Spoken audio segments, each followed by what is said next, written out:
Bienvenidos a Mercado por Expertos. Hoy analizando la economía con Javier Milei. ¿Cómo estás, Javier? ¿Qué tal, Claudia? Encantada de tenerte con nosotros nuevamente. Gracias por invitarme.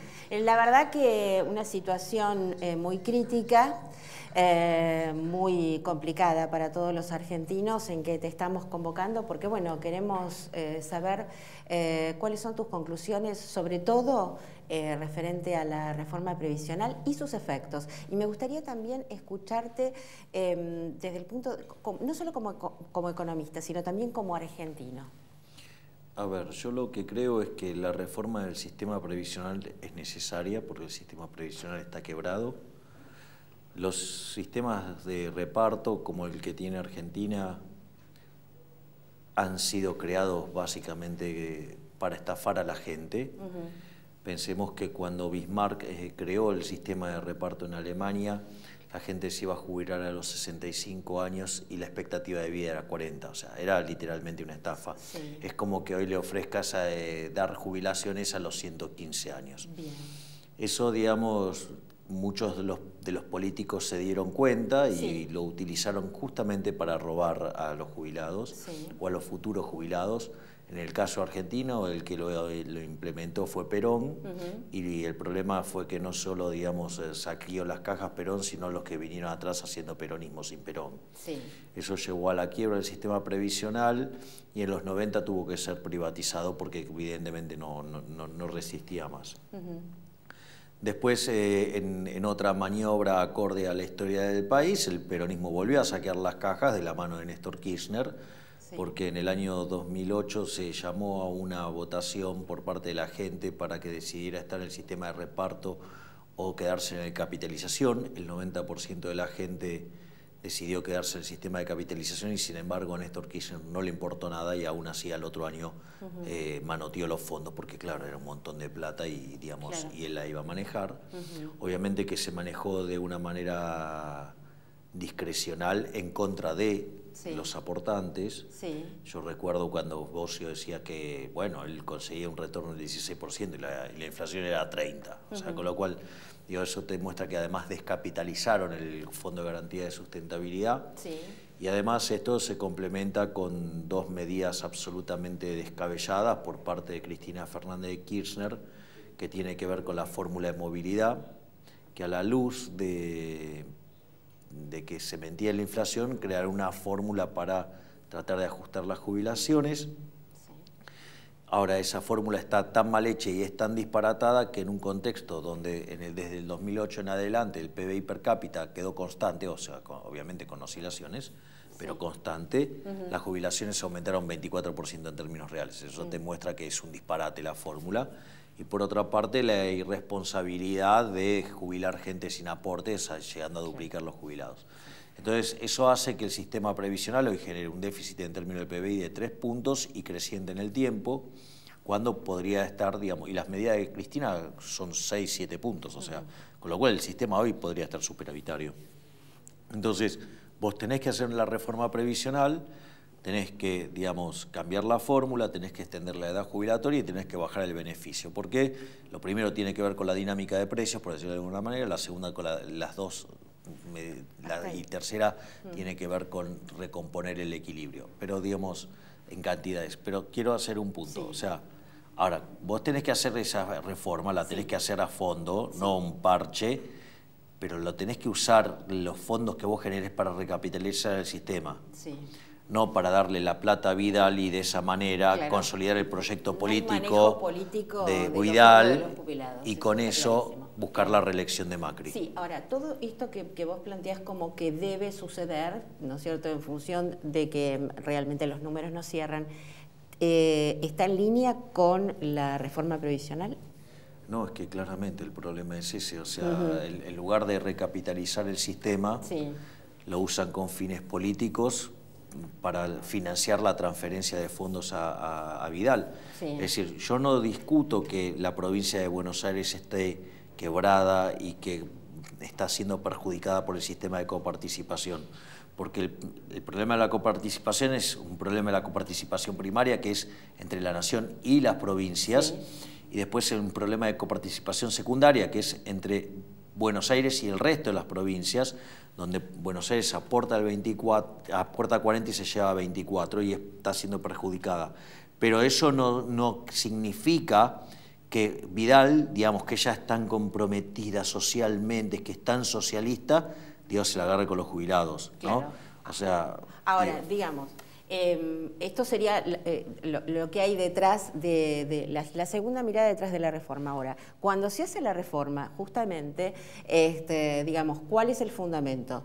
Que, bueno, que el sistema está quebrado y que pareciera que hay que recurrir a esto para solucionar qué cosa. O sea, ¿tiene algún sentido para los jubilados y para la población y todo lo que se ha vivido?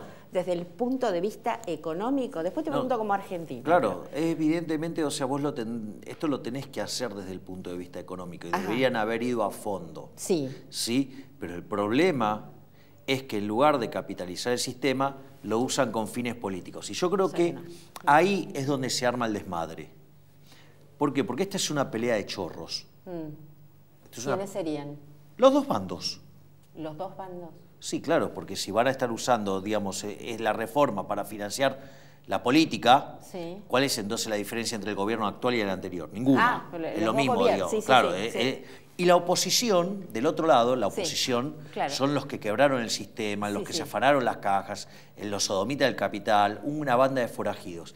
Y toda la discusión, a nadie le importa a los jubilados. Es una discusión de chorros. ¿Por qué? Porque en realidad, ¿qué es lo que vio la oposición? La oposición vio en la maniobra de Marcos Peña el intento de encauzar un proyecto hegemónico. ¿Por qué? Porque de esta manera va por la provincia de Buenos Aires para ganar y así conseguir la reelección. Entonces, como del otro lado también son chorros, ¿sí? Entonces, ¿qué es lo que pasa? Dice, pará, no es que se van a quedar sin afanar 2 años, entonces van a estar sin afanar 6 años. Y eso es lo que generó el desmadre. Porque vos fíjate esto, o sea, vos a los que están en la oposición podés acusarlo de cualquier cosa, menos de tontos. Que, digamos, a la luz de la historia, ya que, digamos, se afanaron 2 veces las cajas, ¿cómo sería la lógica del chorro? Mira, la lógica del chorro es muy fácil.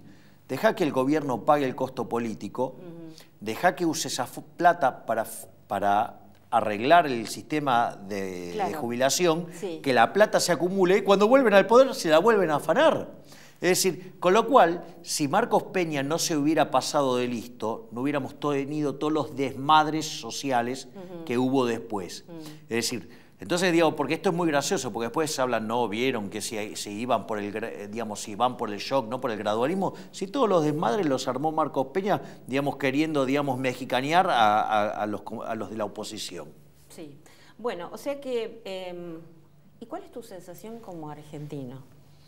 Mi sensación como argentino es que todos los días se confirma la visión como lo planteó Franz Oppenheimer y, digamos, y quien más lo levanta activamente desde el punto de vista del análisis económico es Murray Rothbard, que la sociedad se divide en 2.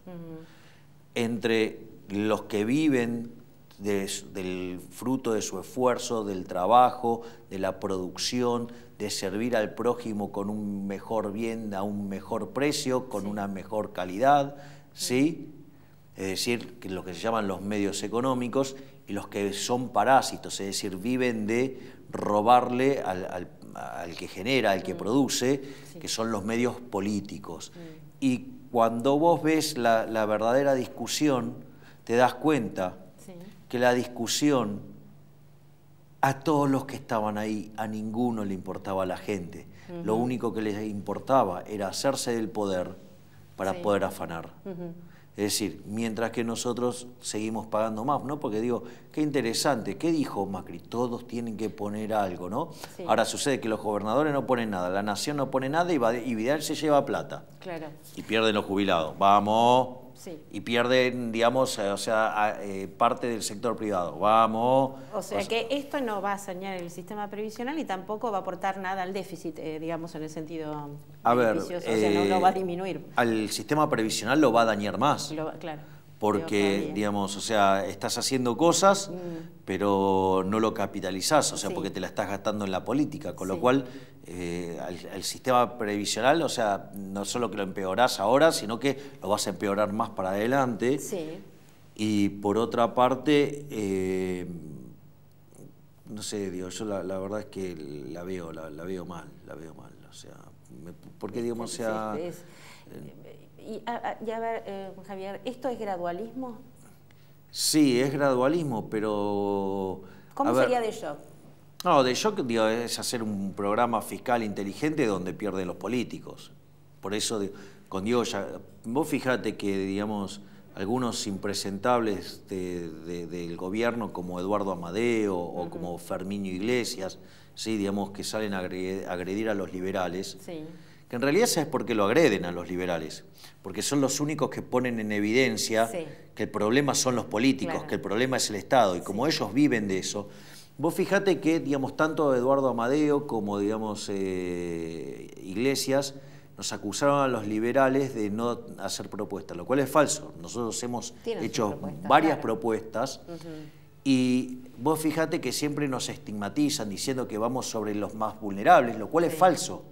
Sí, sí, esa es la crítica. Claro, y eso, o sea, primero te dicen que no haces propuestas. Cuando le mostrás propuestas te dicen que vos vas contra los más vulnerables. Y eso es falso. Tanto, digamos, Diego Giacomini como yo lo hemos presentado, digamos, yendo sobre la obra pública, yendo sobre los subsidios económicos, yendo sobre las transferencias a provincia. Claro.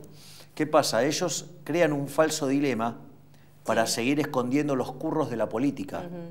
Entonces te tiran los pobres por delante, por decirlo de alguna manera, para esconderse ellos y seguir, digamos, parasitando el Estado. Sí. Entonces, ¿cuál es el punto? El punto es que en realidad esto no ha cambiado nada, sigue siendo la misma política de siempre, o sea, y los que siguen perdiendo es el sector privado, que es el que genera riqueza, con lo cual en este contexto Argentina no tiene chance de cambiar el rumbo, es decir, Argentina va camino a otra crisis y va camino, digamos, a ser cada vez más pobre. Pasemos al tema de las inversiones, ¿no? Yo como que las divido desde el punto de vista de la inversión de los empresarios argentinos y aquellos inversores que estarían por venir. ¿Habría algún atractivo para invertir? Con las imágenes que viste el otro día. No, sí, por eso te pregunto, quizás como algo que no esté viendo yo. Digo, el que está afuera, digamos, no, nadie... Sí, no, igual lo que digo que el que está afuera en el sentido que no tiene hundido el capital no va a invertir nada. O sea, porque, digamos, en ese contexto no vas a invertir. Por otra parte, vos fijate, además, todo el costo político que se cargó el gobierno para mejorar las cuentas públicas en casi nada. Sí. Y pensá que tiene que hacer esto durante 10 años para alcanzar la sustentabilidad en un contexto donde además pueda mantener una tasa de crecimiento del 3%, donde además no le suba la tasa de interés. Todo me dice que esto no cierra.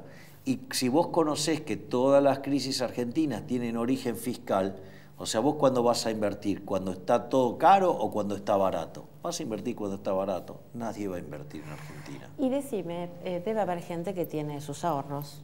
Aunque parezca mentira, hay capacidad de ahorro. ¿Qué hace la gente con sus ahorros? Vos sabés que la capacidad de ahorro en Argentina es enorme. Ajá. Es enorme, porque en realidad vos tenés que tener en cuenta que al ahorro argentino tendrías que sumarle, por decirle algo, el ahorro argentino puede estar cerca de los 25 puntos del PBI, ¿sí? Del sector privado. Lo que pasa es que después aparece el fisco y te hace un desastre. Sí. ¿No? Entonces, digo, el problema es que el fisco desahorra mucho, pero el fisco además se lleva la mitad del ingreso. Claro. Con lo cual, si vos estás invirtiendo, si el sector privado entonces ahorra 25 puntos del PBI y tiene la mitad del PBI, estamos ahorrando de cada 2 pesos que ganamos, 1 ahorramos. Es decir, ahorramos más que los chinos. Entonces, Argentina no tiene un problema de ahorro. Argentina tiene un problema de un Estado absolutamente deficitario que está totalmente alocado. Entonces, bueno, eso no termina bien. ¿En qué le conviene invertir a un argentino? ¿En un plazo fijo o en dólares? Yo no tendría pesos bajo ningún formato. Ningún formato de los conocidos, digamos. Claro, digamos, o sea, claro, porque vos, no sé, hay gente, digo, que tiene Levax. Y sí, pero el día que te saltó el tipo de cambio, retrocediste 10 casilleros. Sí. Entonces, mi inversión, digamos, preferida, digo, te diría, sería botes. ¿No? Digo, botes, a los botes, para rajarnos del país. Sí. O sea, digamos, la única salida que parece que tiene este país, tal como está con esta corporación política que evidentemente está totalmente desaforada, digo, tiene una voracidad fiscal descomunal, yo creo que la única salida de este país es irse. Es esa. Pero es que los argentinos nos quedamos acá, porque este es nuestro país. Entonces no hay esa posibilidad para muchos, bueno, por lo menos. La forma de esconderte entonces es tratar de amarrocar dólares, que digamos, o sea, digamos, cuando el Titanic va camino al iceberg, los botes se llaman dólares. Bueno, muy bien. Bueno, podemos cerrar entonces ya con esta conclusión, ¿te parece? Sí, digamos, ¿querés hacer algún buen negocio con, digamos, hacer un laboratorio médico especializado en antidepresivos? Bueno, muy bien. Aquí tenemos el consejo de Javier Milei con qué hacer con su dinero. Bueno, muy bien, Javier, muchísimas gracias por habernos acompañado en el día de hoy y nos estamos despidiendo hasta nuestro próximo programa de Mercado por Expertos, como siempre, aquí por Metro. Muchas gracias.